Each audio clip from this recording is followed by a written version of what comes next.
বসিরহাটে যারা থাকো তারা নিশ্চয়ই জানো যে ভি মার্ট বা সিটি মেট্রোর নিচে নতুন একটা ক্যাফে হয়েছে, দ্য অভেট ক্যাফে।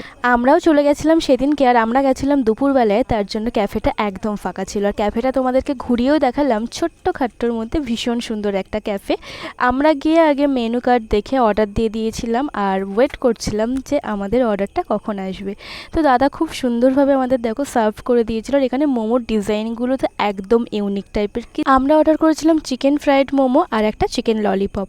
আর দেওয়ার সাথে সাথে আমাদের যেহেতু প্রচণ্ড খিদে পেয়েছিল, আমরা তো ওয়েট করে থাকতে পারিনি, আগেই খেয়ে নিয়েছিলাম। আর সত্যি কথা বলতে এই মোমোগুলো না একদম আলাদা টেস্ট।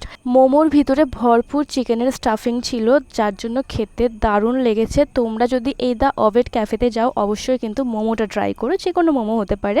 মোমোটা কিন্তু দারুণ খেতে, সত্যি বলছি। আর মোমোগুলো সাইজেও এত বড় ছিল না, দুটো খেলেই পেট ভরে যাবে। আর আমার তো লিটারেলি পেটই ভরে গেছিলো। আর ওখানকার যে দাদাটা আমাদের সার্ভ করেছিল, দাদাটার ব্যবহার ভীষণ ভালো লেগেছে। তোমরা যদি অবশ্যই যাও বসিরহাটে, এই ক্যাফে থেকে কিন্তু ঘুরে এসো।